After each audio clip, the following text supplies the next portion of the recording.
মই কুসুমতলী পঞ্চায়তত গৈছিলো কুসুমতলী পঞ্চায়তত যাওঁতে মই এজ এ কেণ্ডিডেট মই পুল চেণ্টাৰ মই সোমাব পাৰো মোক কংগ্ৰেছৰ দুজন সদস্য এজন হাৰুণ ৰছিদ আৰু এটা চেণ্টাৰ কিবা আহমেদ বুলি সিহঁতে মোক কোৱেশ্যন কৰিছে মানে মোক হাৰুণ ৰছিদে মোক এটেক কৰিবলৈ আহিছে হাৰুণ ৰছিদ বোলাজনে মোক এটেক কৰিবলৈ আহিছে গতিকে এটেক কৰিবলৈ যেতিয়া আহিছে লগে আমাৰ আছিল পুলিচ আছিলে কাৰণ আগতে হয় কি এনেকে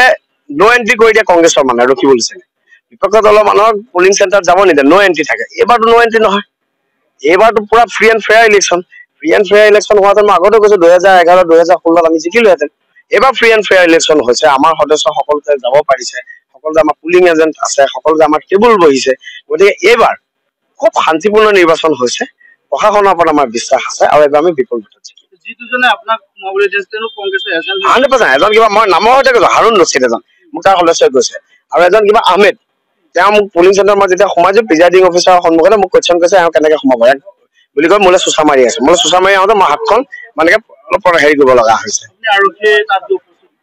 আৰক্ষী আছিল এজনকতো ধৰিছে বুলি শুনিছো আন এজনৰ এগেইনষ্টত আমি কৰিছো গতিকে এইবাৰ সেইবোৰ নাখাটিব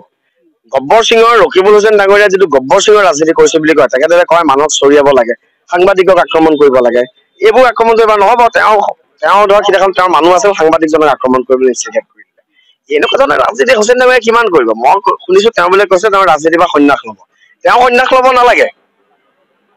অসমৰ ৰাইজে তেখেতক সন্যাস দি দিলে দ্বিতীয় কথা আমাৰ কংগ্ৰেছৰ যিগৰাকী প্ৰাৰ্থী তেওঁতো কংগ্ৰেছৰ কেণ্ডিডেট হৈ ইলেকশ্যন নেখেলিলে তেওঁ গোটেই হেৰিটোত আপোনালোকে নিজে দেখিছে তেখেতে ৰকিবুল হুছেইন ডাঙৰীয়া পুত্ৰ হৈ পেলাই ইলেকশ্যন খেলিলে ৰাইজে এইবোৰ বিচাৰ কৰিছে নহয় গতিকে খুব পজিটিভ মই নিজে খুব উৎসাহিত কৰিছো মই সমগ্ৰ ৰাইজৰ চৰণত মই মোক কোটি কোটি প্ৰণাম জনাইছো এয়া হৈছে গণতন্ত্ৰৰ জান গণতন্ত্ৰৰ ৰাইজে ৰজা আজি প্ৰমাণ কৰিছে এইটো কংগ্ৰেছে কৰিছে বুলি মই সুধিলো মানে ৰকিবুল হুছেইন ডাঙৰীয়া এতিয়া কি কৰে নিজৰ পুত্ৰৰ গাড়ীও কংগ্ৰেছৰ সদস্যৰ হতুৱাই ফুৰিছে তাৰপিছত আহি পেলাই এইটো ব্লেম দি পেলাই কৰিছে চালপাৰাত বোলে আহি পেলাই আমাৰ কাৰ্যকৰ্তাক মানে ভাবুকি দিছিল ভাবুকি দিয়াৰ লগে লগে ৰাইজ ওলাই আহিলে তাৰপিছত এই কংগ্ৰেছৰ মানুহ তেখেতে ফিটিং কৰি ৰাখে এই কংগ্ৰেছৰ মানুহে ফিটিং কৰি পেলাই এইটো বিজেপিৰ ওপৰত ব্লেম দিয়ে তেওঁ সব ধৰণৰ ৰাজনীতি কৰে ৰাজনীতিক হিংসা কেনেকে প্ৰয়োগ কৰিব লাগে সেইটোত তেখেত মাষ্টাৰ ডিগ্ৰী আছে তেখেতৰ PhD আছে কেতিয়াবা যদি হুছেইন ডাঙৰীয়াই PhD ল'ব লাগে তেখেতে এই পলিটিকেল ভায়োলেন্সৰ ওপৰত তেখেতে PhD ল'ব লাগে কাৰণ চাওক গোটেই অসমত কতো নহয় চামগুৰিতে তেখেতে সূত্ৰপাত কৰিছে ইয়াৰ জনক আছিল ৰকিবুল হুছেইন ডাঙৰীয়া মোতকে আপোনালোকে এইটো কথা বেছি জানে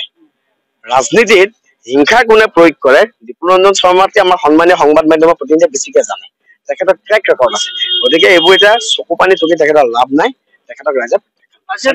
ভোট কেন্দ্ৰলৈ গৈছিলো বহুত মহিলা বিশেষকৈ মহিলাসকলক আমি সুধিছো নিজে কেনেকুৱা বা কি হিচাপ কৰিবি কৈছে আমাক শান্তি লাগে গতিকে মহিলাসকলে শান্তি কিহত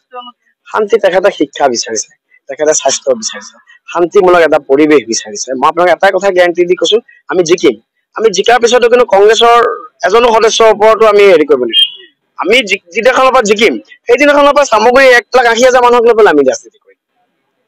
সকলো আমাৰ কাৰণে সমান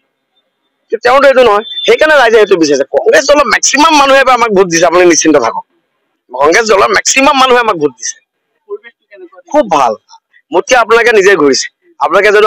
আগতে আপোনালোকে 21ত কভাৰেজ কৰিছে 19ত কভাৰেজ 16ত কভাৰেজ কৰিছে আপোনালোকে নিজে জানো দেখা নাই পৰিৱেশৰ ভিন্নতা ৰাইজৰ আশীৰ্বাদ আমাৰ লগত আছে